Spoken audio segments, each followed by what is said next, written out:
শুভ সন্ধ্যা সবাইকে।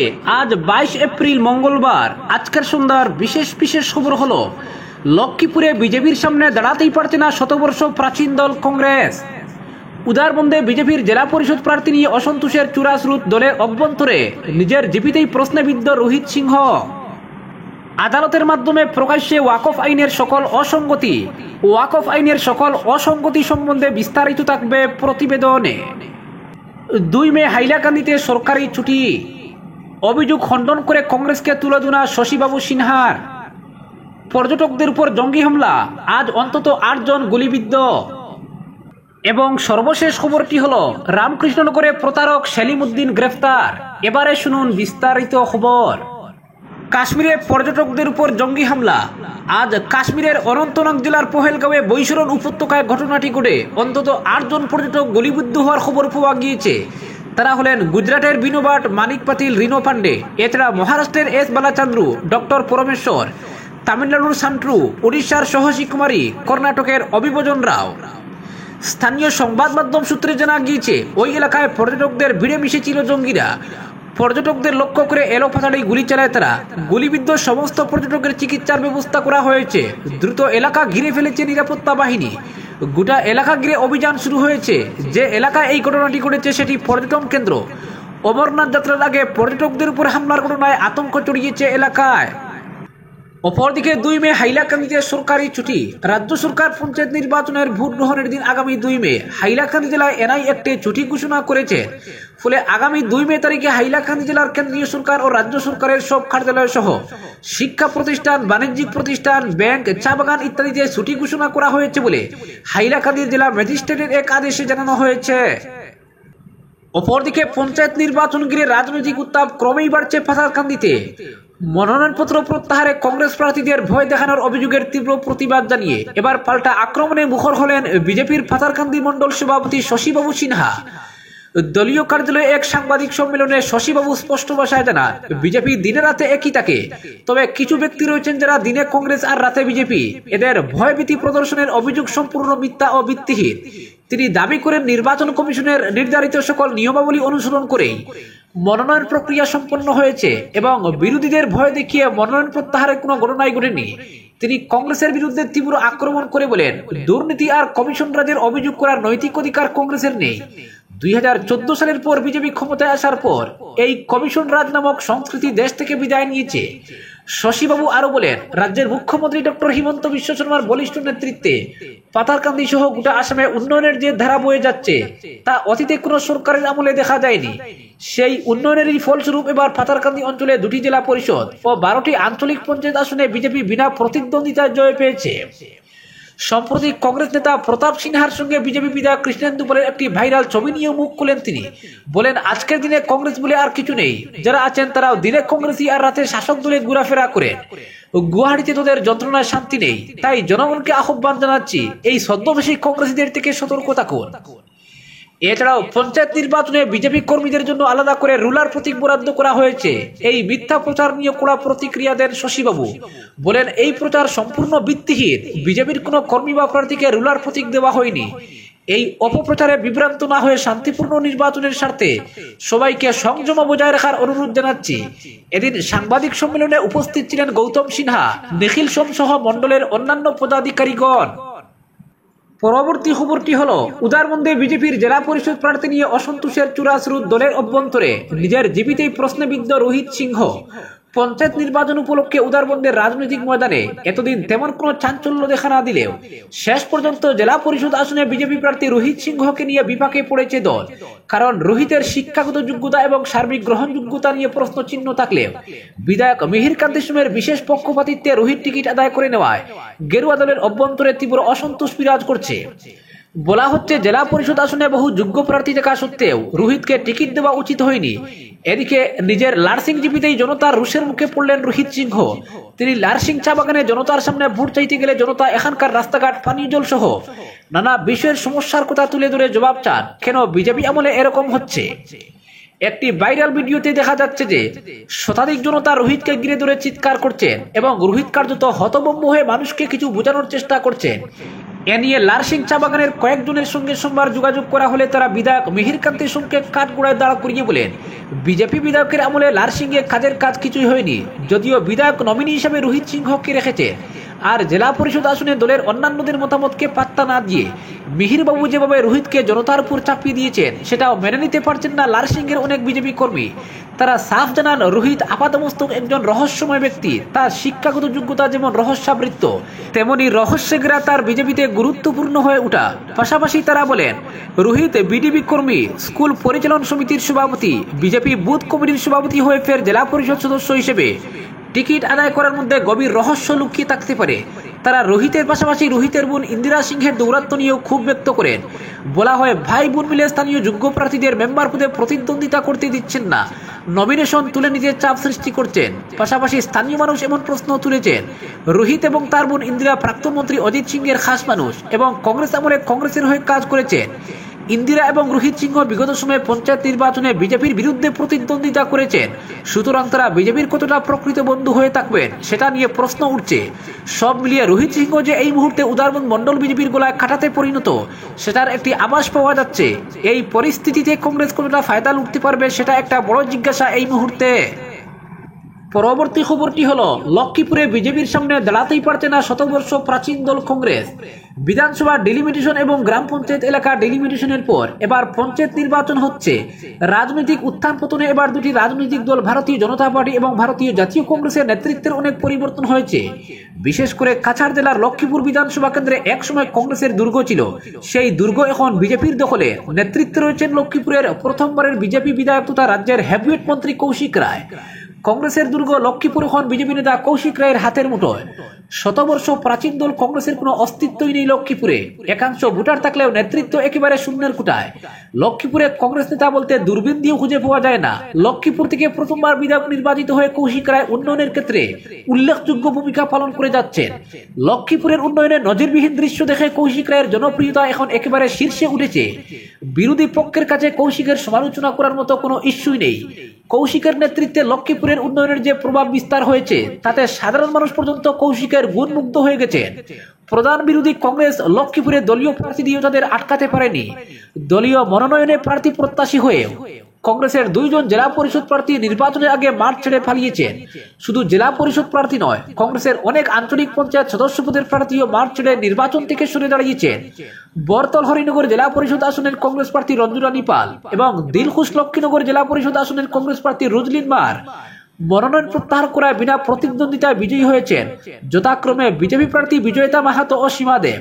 শুধু দুটি জেলা পরিষদ আসন নয়, 31টি আঞ্চলিক পঞ্চায়েত সদস্য পদের মধ্যে 19টি পদে বিনা প্রতিদ্বন্দ্বিতায় বিজয়ী হয়েছেন বিজেপি প্রার্থীরা। শতবর্ষ প্রাচীন কংগ্রেস নেতৃত্ব কোথাও প্রার্থী দিতে পারেনি, আবার কোথাও প্রার্থী দিয়ে তাদের আটকে রাখতে পারেনি। এই হলো লক্ষ্মীপুরে কংগ্রেসের অবস্থা। এখানেই শেষ নয়, 310টি গ্রাম পঞ্চায়েত সদস্য পদের মধ্যে 145টি পদে বিনা প্রতিদ্বন্দ্বিতায় বিজয় এসেছে শুধু আনুষ্ঠানিক ঘোষণার অপেক্ষায়। কিন্তু আশ্চর্যের বিষয় রয়েছে, ফুলের তল মার্কুলিন জিপির 8 নম্বর গ্রুপে, এই জিপির 8 নম্বর গ্রুপে কোনো মনোনয়ন জমা পড়েনি। চূড়ান্ত শক্তিশালী বিজেপি নেতাদের খাম খেলাতে একটি গ্রুপ শূন্য থেকে গেল। এ ব্যাপারে লক্ষ্মীপুরের বিজেপি পঞ্চায়েত নির্বাচন কমিটির চেয়ারম্যান মৃণালকান্তি দাস বলেন, একজন প্রার্থী মনোনয়ন জমা করতে এসেছিলেন, কিন্তু সামান্য দেরি হয়ে যাওয়ায় মনোনয়ন দাখিল করতে পারেননি। এবারের গ্রাম পঞ্চায়েত নির্বাচনে লক্ষ্মীপুরের 37টি বুথ কেন্দ্রে নির্বাচনের প্রয়োজন পড়ছে না বলে জানা গেছে। লক্ষ্মীপুরের বিধায়ক তথা রাজ্যের মন্ত্রী কৌশিক রায়ের নেতৃত্বে কংগ্রেস পায়ের তলায় মাটি খুঁজে পাচ্ছে না। দেওয়ান পালরবন জেলা পরিষদ আসনে কংগ্রেস প্রার্থী মনোজ গোয়ালা ও বিন্নাকান্দি ভুবনহীন জেলা পরিষদ আসনে কংগ্রেস প্রার্থী রাহুল পান্ডে। তবে জানা গেছে এখন পর্যন্ত তারা নির্বাচনী প্রচারে কোনো প্রভাব বিস্তার করতে পারেননি। দেওয়ান পালরবন জেলা পরিষদ আসনে বিজেপি প্রার্থী দেবজ্যোতি বাউরি এবং বিন্নাকান্দি ভুবনহীন জেলা পরিষদ আসনে বিজেপি প্রার্থী কিষান রিকিয়াসন। তাদের জয় শুধু সময়ের অপেক্ষা বলে ধারণা একেবারে অমূলক নয়। লক্ষ্মীপুরে কংগ্রেস এখন অতীত। নির্বাচনের আগেই বিজেপির জুলি অর্ধেক হয়ে গেছে। ফলাফল ঘোষণার পর সেটা যে পূর্ণ হয়ে যাবে তা আর বলার অপেক্ষা রাখে না। লক্ষ্মীপুরে বিজেপির সামনে নেই কোনো বিপক্ষ, তাই প্রচারের তেমন কোনো উত্তাপ পরিলক্ষিত হচ্ছে না। কৌশিক রায়ের উন্নয়নের টেলায় বর্তমানে প্রায় কংগ্রেস শূন্য লক্ষ্মীপুর। সুশৃঙ্খল বিজেপিতে নেই কোনো কুন্দল। লক্ষ্মীপুরের 4টি জেলা পরিষদ সহ রয়েছে লক্ষ্মীপুর, বিন্নাকান্দি, রাজাবাজার এই 3টি আঞ্চলিক পঞ্চায়েত। 31টি গ্রাম পঞ্চায়েত দখল করতে অর্ধেক কাজ এগিয়ে রেখেছেন লক্ষ্মীপুরের বিধায়ক তথা মন্ত্রী কৌশিক রায়। সিংহভাগে বিজেপি প্রার্থীরা বিনা প্রতিদ্বন্দ্বিতায় বিজয়ী, শুধু আনুষ্ঠানিক ঘোষণা বাকি রয়েছে। বলতে গেলে লক্ষ্মীপুরে বিজেপি এখন প্রবল মজবুত অবস্থানে রয়েছে। বিপরীতে প্রধান বিরোধী দল কংগ্রেস ঘুরে দাঁড়ানোর চেষ্টা এক প্রকার ছেড়ে দিয়েছে, কেননা মনোনয়ন দিয়েও প্রার্থীদের আটকে রাখতে ব্যর্থ হয়েছে জেলা কংগ্রেস নেতৃত্ব। লক্ষ্মীপুরে অর্ধেক আসনে বিনা প্রতিদ্বন্দ্বিতায় বিজয় হাসিল করেও বসে নেই বিজেপি। দলীয় নির্দেশ অনুযায়ী গাঁও চলো অভিযান, ঘর ঘর প্রচার অভিযান সবই চালিয়ে যাচ্ছেন লক্ষ্মীপুরের বিজেপি কর্মী সমর্থকরা। লক্ষ্মীপুর সমজেলা ঘোষণার পর এবার প্রথমবার লক্ষ্মীপুরে ভোট গণনা হবে, এ নিয়ে সমজেলা প্রশাসন পুরোপুরি প্রস্তুত। পরবর্তী খবরটি হলো, আদালতের মাধ্যমে প্রকাশ্যে এলো ওয়াকফ আইনের সকল অসঙ্গতি। সম্প্রতি সংসদে পাশ হওয়া ওয়াকফ আইন 2025-এর বিরুদ্ধে গৃহীত প্রায় 75টি আবেদনের পর 2 দিন ধরে সুপ্রিম কোর্টে শুনানি হয়। 17 এপ্রিল বৃহস্পতিবার শুনানি শেষে আদালত 1 সপ্তাহের মধ্যে সরকারের কাছে জবাব তলব করেছে। পরবর্তী শুনানি অনুষ্ঠিত হবে 5 মে, লিখেছেন আফম ইকবাল। সম্প্রতি সংসদে পাশ হওয়া ওয়াকফ সংশোধনী আইন 2025-এর বিরুদ্ধে গৃহীত প্রায় 75টি আবেদনের পর 2 দিন ধরে সুপ্রিম কোর্টে শুনানি হয়। 17 এপ্রিল বৃহস্পতিবার শুনানি শেষে আদালত 1 সপ্তাহের মধ্যে সরকারের কাছে জবাব তলব করেছে। পরবর্তী শুনানি অনুষ্ঠিত হবে 5 মে। সিনিয়র অ্যাডভোকেট কপিল সিব্বাল এবং অভিষেক মনু সিংভি আইনের বিরুদ্ধে দায়ের করা আবেদনগুলোর উপর যুক্তি তুলে ধরেন, আর সরকারের প্রতিনিধিত্ব করেন সলিসিটর জেনারেল তুষার মেহতা। উভয় পক্ষের মধ্যকার তর্ক বিতর্ক এবং বিচারকদের জিজ্ঞাসা করা প্রশ্ন এবং হস্তক্ষেপের মাধ্যমে উদ্ভূত বিষয়গুলো স্পষ্টভাবে প্রমাণ করে যে এই আইনটি ধর্মীয় স্বাধীনতার উপর এক বড় আক্রমণ, সেই সঙ্গে সংবিধানের মৌলিক নীতি, বিশেষ করে সাম্য ও নাগরিক অধিকারের উপর এক বড় আঘাত। অত্যন্ত বিতর্কিত এই আইনের বৈধতার প্রশ্নে শেষ পর্যন্ত সিদ্ধান্ত যাই হোক না কেন, আদালতের জেরা থেকে একথা স্পষ্ট যে সংশোধিত ওয়াকফ আইন গণতন্ত্র ও সাংবিধানিক ব্যবস্থায় বিশ্বাসীদের সন্তুষ্ট করতে পারে না। বুধবার প্রথম দিনের শুনানির সময় প্রধান বিচারপতি সঞ্জীব খান্না, বিচারপতি সঞ্জয় কুমার এবং বিচারপতি কেবি বিশ্বনাথনের বেঞ্চ যখন শুনানি শুরু করে, প্রথমেই অ্যাডভোকেট সিব্বাল এই আইনের অনেক অসঙ্গতি তুলে ধরেন। তিনি এটাকে 20 কোটি মানুষের স্বাধীনতা ও অধিকার হরণকারী আইন বলে আখ্যা দিয়ে বলেন, এটা ধর্মীয় স্বাধীনতা ও ধর্মীয় বিষয়ে ব্যবস্থাপনার যে স্বাধীনতা সংবিধান নিশ্চিত করছে তার পরিপন্থী। আইনের দ্বারা 34-এর উদ্ধৃতি দিয়ে তিনি বলেন, কোনো সম্পত্তি না থাকলে কেউ ওয়াকফ করতে পারে এবং ওয়াকফ রেজিস্ট্রি করা হবে কিনা তা নির্ভর করে ওয়াকফকারী ব্যক্তির উপর। আইনে ওয়াকফ রেজিস্ট্রেশনের বাধ্যবাধকতা প্রসঙ্গে তিনি বলেন, ওয়াকফের সৃষ্টি হয়েছে শত শত বছর আগে, যখন সম্পত্তি রেজিস্ট্রেশনের কোনো ব্যবস্থা ছিলই না। তখন প্রধান বিচারপতি নিজেই সলিসিটর জেনারেলের দৃষ্টি আকর্ষণ করে বলেন যে 13 থেকে 1500 থেকে অনেক মসজিদ নির্মিত হয়েছে, ব্রিটিশ শাসনামলেরও আগে, যখন রেজিস্ট্রেশনের ব্যবস্থা ছিল না। সুতরাং ওই ওয়াকফগুলোর দলিল কিভাবে দেখানো সম্ভব? অপর আইনজীবী হুজাইফা আহমদি বলেন, সরকার আইনের দ্বারা 3-এর মাধ্যমে ওয়াকফের পরিভাষাই পাল্টে দিয়েছে। সরকারের পক্ষ থেকে আইনের মাধ্যমে বলা হয়েছে ওয়াকফ করার জন্য ওয়াকিফ যে ইসলামে বিশ্বাসী তা অবশ্যই প্রমাণ করতে হবে। তিনি জিজ্ঞেস করেন, যখন কেউ জন্মসূত্রে মুসলমান, তাহলে তার আস্থার প্রমাণ করার দরকার হবে কেন? প্রথম দিন বুধবার শুনানির সময় সিজেআই নিজেই জিজ্ঞেস করেন যে সরকার যদি মুসলিম ট্রাস্টে অমুসলিম সদস্যদের অন্তর্ভুক্ত করতে চায়, তাহলে হিন্দু ট্রাস্টসমূহে কি মুসলিমদের জায়গা দেওয়া হবে? এর জবাবে তুষার মেহতার উত্তর ছিল হাস্যকর এবং পলায়নমুখী। তিনি বলেন, ট্রাস্টে অহিন্দু সদস্য থাকতে পারেন অথবা নাও থাকতে পারেন। এই ইস্যুতে তুষার মেহতার একটি মন্তব্য ছিল ভীষণ অপ্রীতিকর, যা শোনার পর সিজিআইকে এক প্রকার রাগান্বিত হয়েছিলেন বলেই মনে হয়েছে। এসজি বলেন, সেই হিসেবে তো এই বেঞ্চও এই মামলার শুনানি গ্রহণ করতে পারে না, যেহেতু বেঞ্চে কোনো মুসলিম সদস্য নেই। সিজিআই খান্না তখন বলেন, আদালতের বিচারকরা যখন কোনো ধর্মীয় বিরোধ নিয়ে শুনানি গ্রহণ করেন, তখন তারা ব্যক্তিগত ধর্মীয় বিশ্বাসের ঊর্ধ্বে উঠে কেবল আইন অনুযায়ী সিদ্ধান্ত গ্রহণ করেন। মাননীয় উচ্চতম আদালতের বিচারকদের সম্পর্কে সলিসিটর জেনারেলের এভাবে ব্যক্তিগত মন্তব্য করার মাধ্যমে একতাই ফুটে উঠে যে মামলাটি কত দুর্বল ভিত্তির উপর দাঁড়িয়ে রয়েছে সে সম্পর্কে তিনি নিজেও সচেতন। যাই হোক, সুপ্রিম কোর্টের বেঞ্চ বলেছে যে কোনো সম্পত্তি ওয়াকফ কিনা সেই সিদ্ধান্ত নেওয়ার অধিকার দেওয়ানি আদালতকে প্রদান করাই উত্তম, কিন্তু নতুন ওয়াকফ আইনে এই অধিকার তুলে দেওয়া হয়েছে জেলা কালেক্টরের হাতে। যখন এসটি মেহতা বলেন যে 1925 সালের আগেকার ওয়াকফ বাই ইউজারকেও স্বীকৃতি প্রদান করা হয়েছে, তখন বেঞ্চ তাকে জিজ্ঞেস করে যে নতুন আইনের অধীনে এসব ওয়াকফ সম্পত্তি ডিকোড বা বাতিল বলে বিবেচিত হবে কিনা। এসজি এর সন্তোষজনক কোনো উত্তর দিতে পারেননি। এতেই প্রমাণিত হয় যে সরকার পর্যাপ্ত প্রস্তুতি ছাড়াই এই বিলটি এনেছে, আইনে পরিণত করেছে। সরকার যেমন সংসদে দাবি করছিল এই আইনের উদ্দেশ্য মুসলমানদের ওয়াকফের মাধ্যমে সুবিধা প্রদান করা, যা বাস্তবে কোথাও প্রতিফলিত হয় না। সরকার এবং ভারতীয় জনতা পার্টি যেভাবে রেল ও সেনাবাহিনীর উপর ওয়াকফের হাতে সর্বাধিক জমি রয়েছে বলে প্রচার করছে, তাতে একতাই মনে হয় যে সরকারের চোখ ওয়াকফের জমির উপর নিবদ্ধ হয়ে আছে এবং তা হড়প করার লক্ষ্যে সংশোধিত ওয়াকফ আইন প্রণয়ন করা হয়েছে। ওয়াকফ বাই ইউজার এই আইনের সবচেয়ে সূক্ষ্ম বিষয়। অনেক ওয়াকফ সম্পত্তি দীর্ঘদিন এমনকি কয়েক শতাব্দী ধরে ধর্মীয় উদ্দেশ্যে ব্যবহার করা হচ্ছে, কিন্তু রেজিস্ট্রেশন করা হয়নি।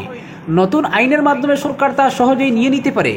যদিও বিষয়টি সকল ধর্মের অর্থাৎ হিন্দু, শিখ, জৈন, বৌদ্ধ সম্পত্তির ক্ষেত্রে প্রযোজ্য, কিন্তু মুসলমানদের ধর্মীয় ট্রাস্টের সঙ্গে এই বিধান জুড়ে দিয়ে সরকার প্রমাণ করছে যে এই আইনের উদ্দেশ্য কেবল সাম্প্রদায়িক মেরুকরণ ছাড়া আর কিছু নয়।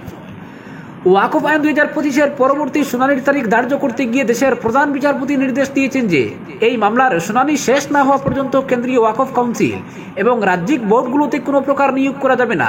বেঞ্চ আরও বলে যে এতগুলো পিটিশনের পৃথক পৃথক শুনানি সম্ভব নয়, তাই আদালত মাত্র 5টি পিটিশনের উপর শুনানি গ্রহণ করবে।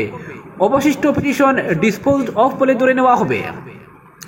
উল্লেখ্য যে 2024-এর 8 আগস্ট কেন্দ্রীয় সরকার লোকসভায় ওয়াকফ সংশোধনী বিল 2024 পেশ করেছিল, যার উদ্দেশ্য ছিল ওয়াকফ অ্যাক্ট 1995 সংশোধন করে ওয়াকফ সম্পত্তিতে স্বচ্ছতা এবং সুব্যবস্থা আনয়ন করা। ওয়াকফ আইন 1923 বাতিল করার প্রস্তাবও রয়েছে। সংসদের ভেতরে এবং বাইরে তখন থেকেই প্রস্তাবিত ওয়াকফ সংশোধনী আইনের বিরুদ্ধে জোরালো আপত্তি তুলে ধরা হয়েছিল। লোকসভায় একদিনের আলোচনার সময় বিরোধী পক্ষের প্রবল আপত্তির মুখে বিলটি যৌথ সংসদীয় কমিটিতে পাঠানো হয়। জেপিসিতে সরকারের সংখ্যাগরিষ্ঠতা থাকার ফলে এবং সরকার পক্ষের সদস্যদের নানা ধরনের হঠকারিতার জন্য বিরোধী দলীয় সদস্যদের সকল সুপারিশ উপেক্ষা করা হয়। জেপিসিতে মোট 44টি সংশোধনী সুপারিশ করা হয়েছিল, কিন্তু কমিটি কেবলমাত্র সরকার পক্ষের সদস্যদের উত্থাপন করা 14টি সংশোধনী গ্রহণ করে সরকারের কাছে রিপোর্ট জমা করে দেয়। এই মাসের 3 ও 4 তারিখে বিলটি যথাক্রমে লোকসভা এবং রাজ্যসভায় পাস হয় এবং অব্যবহৃত মহামহিম রাষ্ট্রপতির সম্মতি লাভের পর গেজেট নোটিফিকেশন জারি করা হয়। মুসলিম সংগঠনগুলো এবং প্রায় সকল বিরোধী রাজনৈতিক দলসমূহ নতুন সংশোধনী আইনের বিরোধিতা করে সুপ্রিম কোর্টের দ্বারস্থ হয়েছে। আশা করা যায় মামলাটিকে কেবল সংখ্যালঘুদের স্বাধীনতা সুরক্ষার প্রশ্ন হিসেবে নয়, বরং সংবিধানের মূল কাঠামোর সংরক্ষণের বিষয় হিসেবে বিবেচনা করে সদর্থক রায় প্রদান করা হবে। আজকের বিশেষ সংবাদ এখানেই সমাপ্ত।